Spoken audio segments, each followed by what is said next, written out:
In the beginning was matter. And matter begot the amoeba. And the amoeba begot the worm. The worm begot the fish. The fish begot the amphibian. The amphibian begot the lizard. The lizard begot the lower mammal. The lower mammal begot the lemur. The lemur begot the man. So goes in a nutshell the theory of atheistic evolution. It is the idea that there is no supernatural creator. That this material cosmos, this world, is all there is, all there was, and all there ever will be. There, on the other hand, is another idea. You may be familiar with it. It goes something like this. In the beginning, God created the heavens and the earth was without form and void, and darkness was on the face of the deep, and the Spirit of God hovered across the face of the waters. And God said, "Let there be light," and there was light. And God divided the light from the darkness, and the light He called day, and the darkness He called night, and evening and a morning, day one, and subsequently those other 5 days of creation. The idea of creation. That there was at one time and is today a supernatural creator who brought this universe into existence by speaking it out of nothing, creating it ex nihilo, out of nothing into existence, putting this material universe into play by His will. There are modifications of those two ideas, but when you boil it down, those are the only two options. Either this material universe is all there is, or there is a supernatural creator responsible for what you see and ultimately what you are. Do we have evidence that would verify one of those two ideas? That would prove one of those two ideas? Well, if you listen to the atheistic evolutionists, they would say, oh yes. We've got evidence. We've got more than enough evidence. In fact, if you will listen to men and women like Richard Dawkins. Richard Dawkins is the professor at Oxford who is a militant atheistic evolutionist. And Mr. Dawkins says that it's absolutely safe to say, if you meet somebody who claims not to believe in evolution, then that person is stupid, is ignorant, is insane, or is wicked. But he says, I'd rather not consider that last one. You see, Dr. Dawkins says that if there's a person out there who doesn't believe in evolution, then that person is stupid, ignorant, insane, or wicked. It's ironic to me that for the last 20 years, surveys have been done in the United States of America, and almost every single one of those surveys, when the question is asked, how do you believe this universe arose? What is the origin of the universe? 45% of the people who are asked say that the world was created by a supernatural creator in 6 literal 24-hour days some 6,000 to 10,000 years ago. That's 45%. Another 38 to 40% believe that God started the process and that there was and is a supernatural creator involved at least in the beginning. That's somewhere around 82 to 84 or 5% of the people who are asked believe that there is and was a God who was responsible for what is going on in this universe. Only 7 to 12% of the people who are asked believe in the idea that there is no supernatural creator and that this world came into existence without a divine being responsible. That, to me, speaks volumes about Dr. Dawkins' statement. But now, before we go further, don't misunderstand me. I'm not saying that you could take a vote on this and that the majority would rule. If it is the case that evolution and atheism is true, then it wouldn't matter if 99.9% of the American population or the world believed that it wasn't. If it were true, then it's true. But what I'm going to show you this evening is that it is not the case that atheism or evolution is true. In fact, what I'm going to show you this evening is that the scientific evidence points overwhelmingly to the conclusion that there is a supernatural creator, and that it is because of that supernatural creator that our universe exists. Now, what we are going to need to do is look at some fundamental scientific laws. The first one we're going to deal with is the law of cause and effect. Now, it is so fundamental, you might not know that you use it on a regular basis, but you do. Suppose I were standing up here this night, and as I was speaking to you, let's say I had a book next to me on a table, and you were listening to me in rapt attention, and you were paying very close attention to what was being said, and all of a sudden this book that was sitting on the table beside me shot across the room going 95 miles an hour and crashed into the back wall. And you looked up at me with eyes as big as saucers and you said, "Kyle, what caused that?" And I said, "Oh, nothing. It just spontaneously occurred." Sometimes, books just spontaneously shoot across rooms going 95 miles an hour and crashing into back walls. Does that happen? No. You know that doesn't happen. Why immediately do you ask yourself what caused that? Well, because the fundamental law of cause and effect says that in this material universe, every material effect that you see has a cause that came before it and that was greater than it. Well, suppose I said, "Oh, I'm just kidding. It had to have a cause." Of course we know that. Let me tell you what that cause was.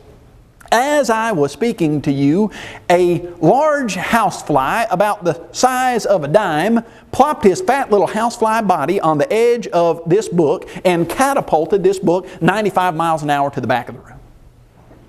Now, do you believe that? No, you certainly don't. At least you shouldn't. Well, it's a cause that came before the book shooting across the room. What's the problem with it? It's not adequate. It's not big enough. Let me give you another illustration. Suppose we were driving down the interstate and you were next to a large truck, and that truck was going about 70 miles an hour, and all of a sudden that truck came to a screeching halt, did 4 flips and landed in the ditch. Well, you quickly pulled over, you pulled out your cell phone, dialed 911, got out and went to help the driver of that truck, and you say, "Are you okay?" And he says, "Yeah, but you got to get everybody off the road." You say, "Why?" He says, "Well, they're everywhere." And you say, "Well, what is everywhere?" He said, "I saw it about 15 yards in front of me and I couldn't do anything about it." And you say, "Well, what did you see?" He said, "It was the meanest, most menacing, vicious mosquito I've ever seen. And it planted into the grill of my truck and caused my truck to do 4 flips into the ditch." And you get your cell phone back out and you call 911 again and you say, "We've got a little bit more serious head trauma than I originally thought. You need to get here a little bit quicker." Why? What's a cause that came before the truck flipping into the ditch? Certainly. But it's not what? It's not big enough. It's not great enough. Suppose I were to ask you a question. What is the standard evolutionary scenario that supposedly explains the origin of this universe? Here's what you would hear. About 13.7 billion years ago, a tiny singularity that they don't even really know what to call it, either matter or energy or something of the sort, smaller than a proton, a subatomic particle, exploded in what was called the Big Bang. Immediately after that explosion, something called inflation supposedly started launching all of the matter and energy out into the universe, bringing into existence everything that you see here. Now, we need to ask a very pertinent question. Before we get into anything else, what we need to ask is, where did that tiny ball of matter and energy come from? Now, what I'm telling you is that's the textbook evolutionary atheistic answer. When you ask those same people, where'd that tiny ball of matter come from? Suppose we ask Dr. Dawkins, Do you know what Dr. Dawkins says in his book, The Blind Watchmaker? He wrote a book, The Blind Watchmaker, that supposedly explains design in nature.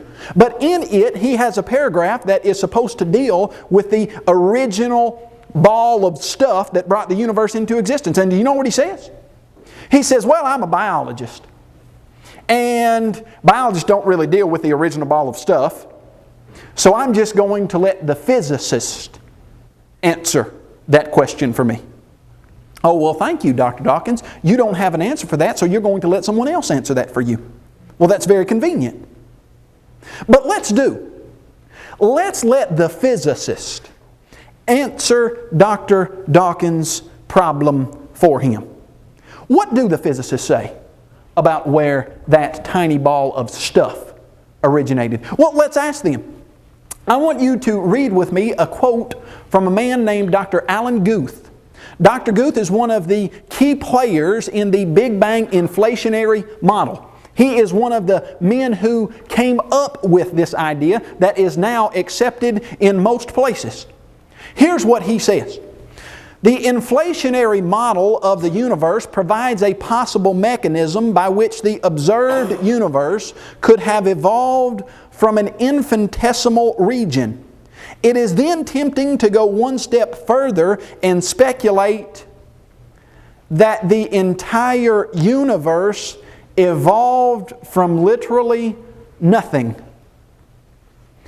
Well, you've got to get that original ball of stuff from somewhere. Dr. Guth, where did it come from? Well, it was infinitesimally small. In fact, so small that you almost want to say it came from literally nothing. Now, let's frame that in a real life perspective. Suppose that you are there and I come up to you and I hit you in the face as hard as I can with literally nothing. We got a problem? No, we don't have a problem. It doesn't hurt, because if you look up Noah Webster's dictionary and you look up the word nothing, it says something that does not exist.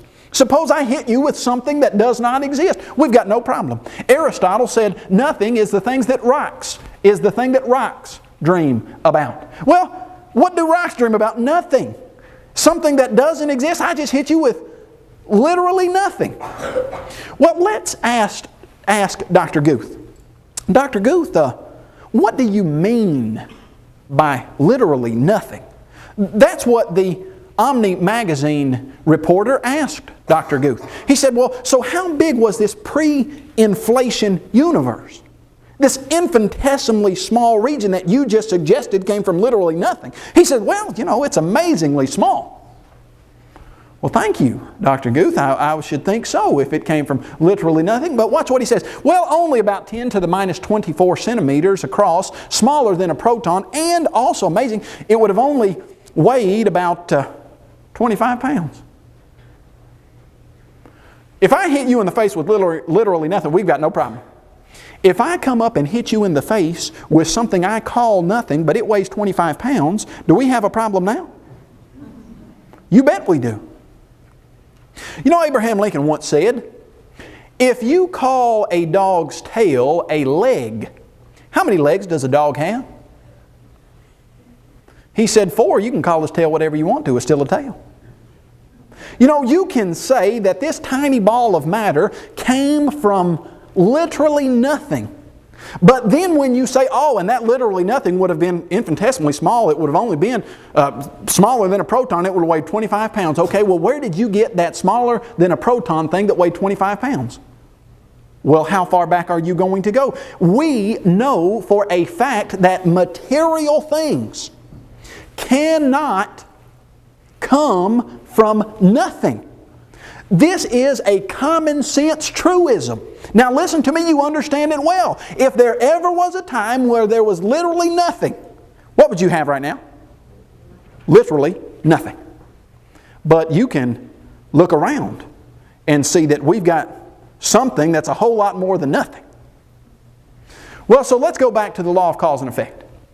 In this material universe, every material effect has a cause that came before it and that was greater than it.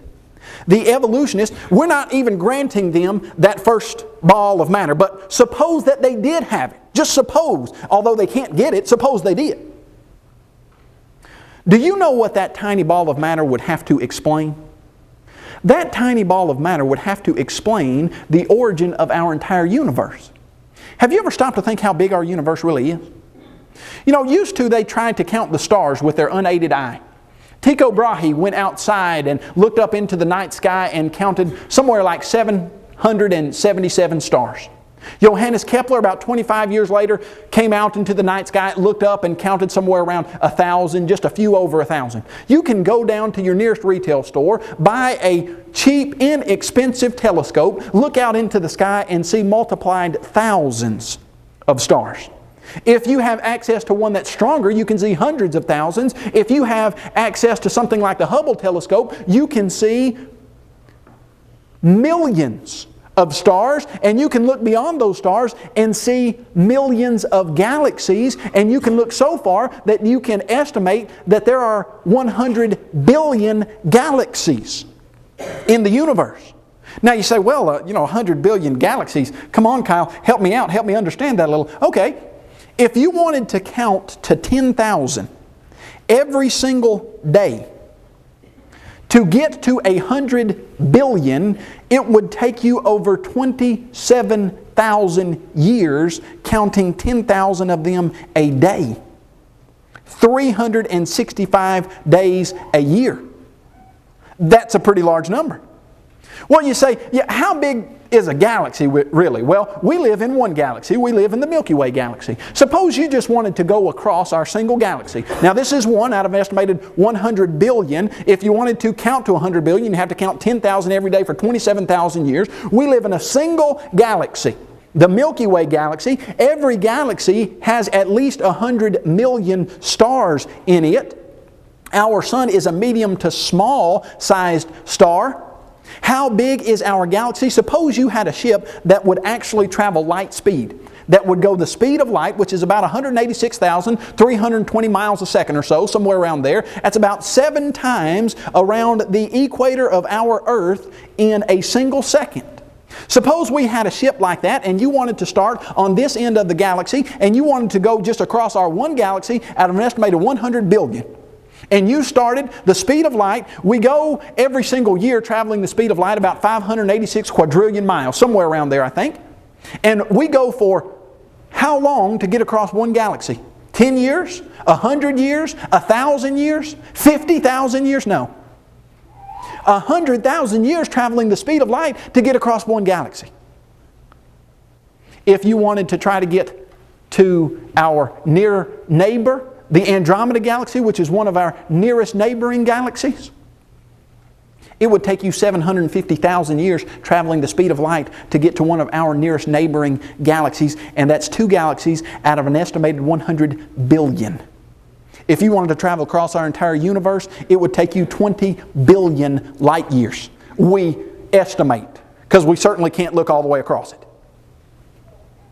And how are we told that this huge, vast universe came into existence?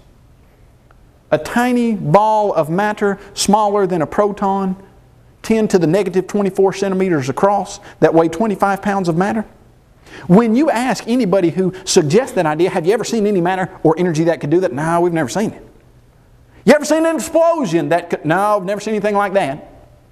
Well, what is the scientific evidence that urges you, that pushes you, that constrains you to believe in a Big Bang? Well, let's ask them.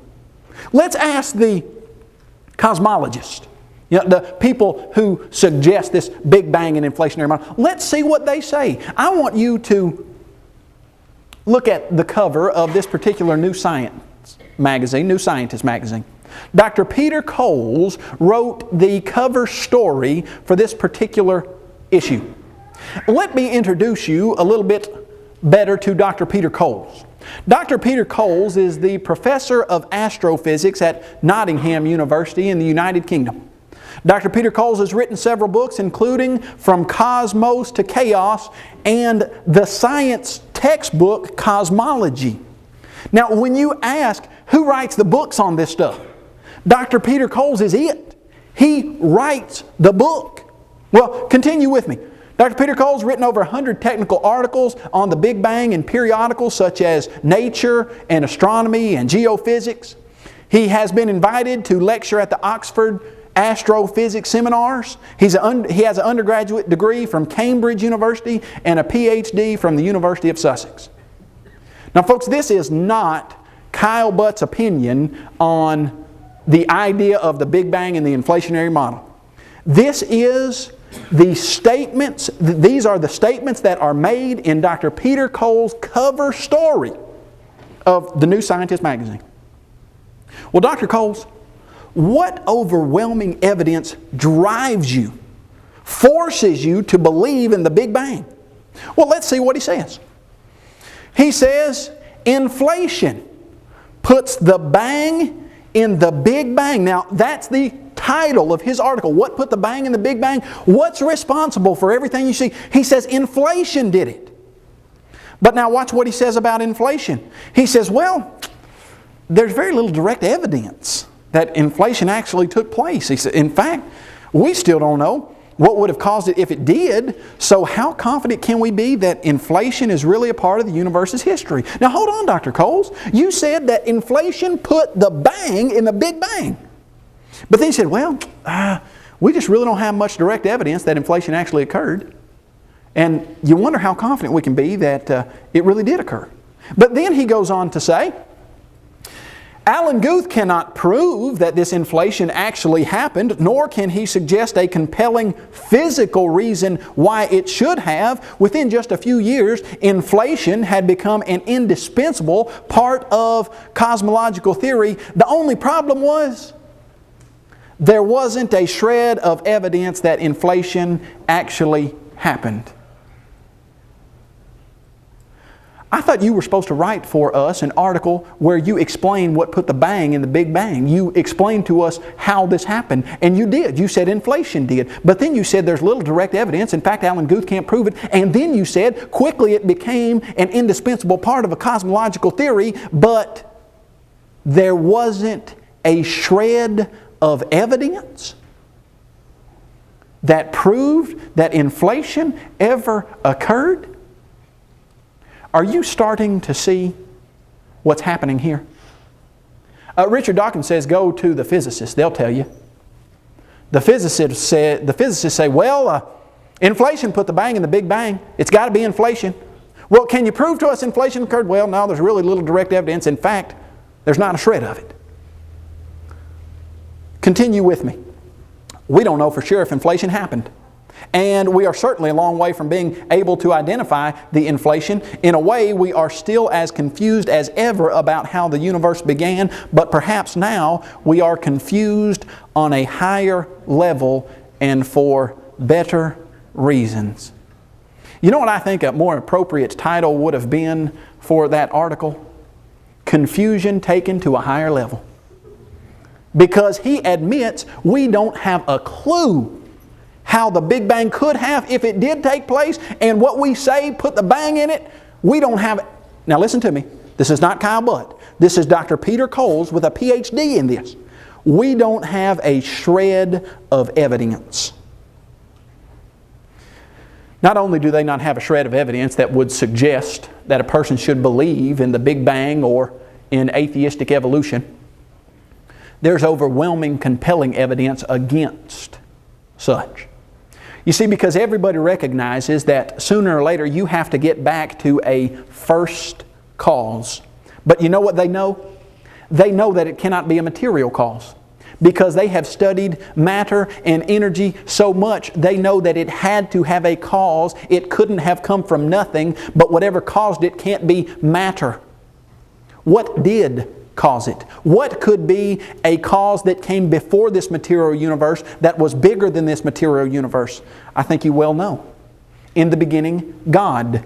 How do you describe God? The Bible suggests to us that God is all-powerful, almighty. That would take care of the criterion that He is big enough. The Bible also describes for us a God that is from everlasting to everlasting to take care of the criterion that He is before this material universe, the only logical, reasonable explanation to this universe is that the first cause is God.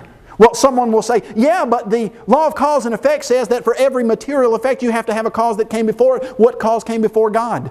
Listen to what the law of cause and effect says. For every material effect. It's a scientific law that has been framed studying matter and energy. God is outside of that. You can't do an experiment on God. And every philosopher understands that an infinite regress is not an adequate answer. There has to be a first cause, and it cannot be material. What is it? God. Now, we need to look at something else. We need to look at the second scientific law that we're going to deal with, and that's the law of biogenesis. Now, the law of biogenesis is very easy to understand. In fact, we start to understand it when we are 3 and 4 years old. It simply says this: life in this material universe comes from life that lived before it and that was of its own kind. Now, that's not surprising to us, but to people in the past it was. In fact, people in the past used to believe in an idea known as spontaneous generation. Spontaneous generation was the idea that life pops out of non-living chemicals. In fact, they said, yeah, you want some scientific evidence that spontaneous generation occurs? Put a T-bone steak on your kitchen counter in the middle of the summer and come back in 2 weeks. What happens? Well, you know what spontaneously generates out of that. Maggots. They just pop out of the chemical process of the air hitting the steak. They said, oh, you want some more proof? We've got it.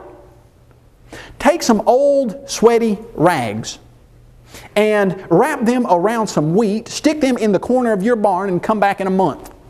You know what that'll produce? Mice. They just spontaneously generate from the chemical properties of the rags and the wheat. If you want some more proof, take a piece of wood, throw it in a ditch that has some water in it sitting there, come back in a month or two, pop the bark off, guess what you'll see? Grubs, you'll see all kinds of beetles and worms and bugs, you name it. They just spontaneously generate. Well, in about 1660, a man by the name of Francisco Reed, he said, I'm not sure that steaks spontaneously generate maggots. So he did an experiment. It wasn't hard. He took a jar, he put a steak in it, and he left it uncovered. He took another jar, put a steak in it, and sealed it. Maggots formed on the uncovered meat. They didn't form on the meat that was sealed. He said, voila. I watched flies land on the meat that was uncovered. I watched them try to get into the covered meat. They could not. And I believe that flies come from maggots, and that maggots then produce the flies that grow into them. Well, they said, oh no, your experiment's all wrong, see. Spontaneous generation occurs because the air gets into the meat and it's part of the chemical process. He said, okay, I'm going to add another element to this particular experiment. One jar left totally unsealed. Another jar he sealed hermetically, airtight, so nothing could get in. And the third jar, or group of jars, he covered with a gauze-type netting. And then he watched as flies landed on the uncovered meat, maggots formed. They tried to get in the totally sealed meat, no maggots formed. They tried to get in the netted meat, and maggots did form, but not on the meat, on the gauze. And he said, there you go. Flies produce maggots. They said, oh, all right. That's true. You're right. Now they said, do you believe that things don't spontaneously generate? He said, no, I just believe that maggots come from flies. I believe other things could spontaneously generate. In fact, not until 200 years later, when Louis Pasteur came on the scene, he did an experiment that once and for all dealt the death blow to the idea of spontaneous generation. If you walked into your kitchen and opened your refrigerator this morning and looked at the milk carton, you will see that that was pasteurized. The apple juice container, pasteurized. Orange juice, pasteurized. Where'd that come from, that word? It came from Louis Pasteur in 1860. Did an experiment that showed that microorganisms come from previously living microorganisms. He boiled some meat broth or hay broth. At the time, that was what they were using to find microscopic organisms. They had microscopes that they could focus in on those organisms. Boiled it, killed all the microscopic organisms, put them in a special flask, put that broth in a special flask with an S shape at the bottom, so that the air could come back in, for all those people that said air is part of the process. But the gravity pulled all the microscopic organisms to the bottom of the S-shaped curve. And then he would break that neck off, allow the air just to go straight back in, and microscopic organisms would form. Since 1860, no person who has looked at the evidence has ever suggested that spontaneous generation occurs. In fact, let me introduce you to several atheistic, evolutionary, very respected scientists in their field at the time that they spoke these things that totally agree with that statement. George Gaylord Simpson, maybe you'll remember his name. He says, there's no serious doubt that biogenesis is the rule. That life comes only from other life, that a cell, the unit of life, is always and exclusively the product or offspring of another cell. George Gaylord Simpson. Dr. Simpson. Where does life come from? Well, there's no serious doubt that it comes from other life of its own kind. Martin Moe says a century of sensational discoveries in the biological sciences has taught us that life arises only from life. This man's an evolutionist. He's not a creationist. He's not fighting to get people to understand a supernatural creator. He is an atheistic evolutionist. But he says there's no doubt here. 100 years of experimentation show us that life comes only from life of its own kind. You know, I learned this very early. In fact, now bear with me, this story happened probably when I was about 2. But it seems like the facts are in my mind very clearly. We were moving from East Tennessee to Middle Tennessee, and we had a dog named Max. Her real name was Maxine, but we shortened it to Max for short, and she was in the family way, and she was going to have babies. And we brought her along on our trip, and she was getting very close to having those babies, so we put her in a bathtub. And the next morning, when we woke up, we went into that bathtub, and we looked, and there were 8 of the most beautiful baby hippopotamuses you have ever seen.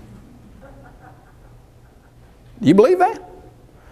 Well, if you do, I've got some oceanfront property in Arizona. Throw in the Golden Gate for you. Why? Now, let me ask you a question. Almost in all seriousness, you weren't there. You weren't there when that dog gave birth to whatever babies it had. Why would you not think ever that dog gave birth to baby hippopotamuses? Well, what if I changed it to she gave birth to 8 of the most beautiful half dog, half baby hippopotamuses that you've ever seen? Would you buy that either? No. You know as well as any 5-year-old knows that a dog gives birth to puppies. A cat gives birth to kittens. A giraffe gives birth to baby giraffes. An elephant gives birth to baby elephants. You know that. It's the fundamental biological law. Everybody knows it. Do you know what evolution says? That sometime in the distant past, life had to spontaneously generate from non-living chemicals. Standard evolutionary theory on this, 4.7 billion years ago, a warm chemical soup was on the face of the earth. Somehow a lightning-like energy source struck that warm chemical soup and caused the first building blocks of life to get together and form a single-celled living organism. Over multiplied millions of years of chance happenings, random processes, that single-cell living organism evolved into the complex organism that you see standing up here talking to you. Not only does evolution suggest that things spontaneously generated, but then it breaks the law of biogenesis again and suggests that multiplied thousands or millions of times, something had to give rise to something not of its kind, of some other kind. Let me introduce you to a man by the name of Professor Robert Hazen. Professor Hazen, I'm going to give you his credentials. Bachelor's and master's degree in geology from MIT, PhD in earth science from Harvard, research scientist at the Carnegie Institution of the Washington Geophysical Laboratory. He's authored 250 articles and 19 books. Received a fellowship in the American Association for the Advancement of Science, one of the highest honors that a scientist can achieve in the United States of America. He is the president, or was at one time of the Mineralogical Society of America, and he was a member of the International Society for the Study of the Origin of Life, ISOL. From what I understand, there are only 500 people, men and women, in the entire world from all countries that are a member of ISOL. This man is as credentialed as you can get in the scientific field. He did a series of lectures that I have on tape that are produced by the Teaching Company, titled The Origins of Life. And I want you to listen to some of the comments that he makes during those lectures. He says, This course is unusual because at this point in time, there's so much we don't know about life on earth. He says the origin of life is a subject of immense complexity, and I have to tell you right up front, we don't know how life began. He continues, how can I tell you about the origin of life when we are so woefully ignorant of that history? Did you know that if you pick up a middle school textbook, there is no hint of woeful ignorance as to the origin of life? Did you know they will put in middle school and high school and college textbooks their standard teaching on the origin of life as if it were solid in stone fact? And yet, a man with as many degrees and as much achievement in this field as you can find anywhere says we're woefully ignorant on the subject. Well, thank you for telling us that. Because you sure didn't tell us that in the 6th grade or in the 12th grade or when we were in college in the textbooks that were being produced on the subject. But then he says, this course focuses exclusively on the scientific approach to the question of life's origins. In this lecture series, I make an assumption that life emerged from basic raw material. You do what? You make an assumption. Do you know what an assumption is? An assumption is an idea that you start with that you cannot prove. He says, I'm going to start with the idea that life emerged from natural processes, but I've got to assume it because I don't have the evidence to prove it. You know, using that type of thinking, we could just make an assumption that God exists and that there is a supernatural creator and that's the reason life is here. Do you think that would pass the evolutionary atheistic muster? Oh, it certainly would not. And the idea that there is a supernatural creator is far more than an assumption. But what Dr. Hazen has is only an assumption. Now continue with me. He says, even with this scientific approach, there's a possibility that we'll never know, in fact, that we can't know. It is possible that life emerged by an almost infinitely improbable sequence of difficult chemical reactions. If life is the result of this type of happening, then any scientific attempt to understand life's origin is doomed to failure. Oh, it might be that it didn't happen this way or that we can't study it. And if you try to do tests on it, you'll never get to an answer. You know what he says about that? He says, well, if this is the case, if it really did happen that way, then there's nothing you or I or anyone else could do to figure out how it happened. I must tell you, that's a depressing thought to someone like me who's devoted a decade to understanding the origin of life. You know, it might be that I'll never figure it out. It might be that you can't do a scientific experiment on it to figure it out. But you know what? That's really depressing to me because I've spent the last 10 years of my life studying this stuff, hours and hours on end. So, Dr. Hazen, so what do you do?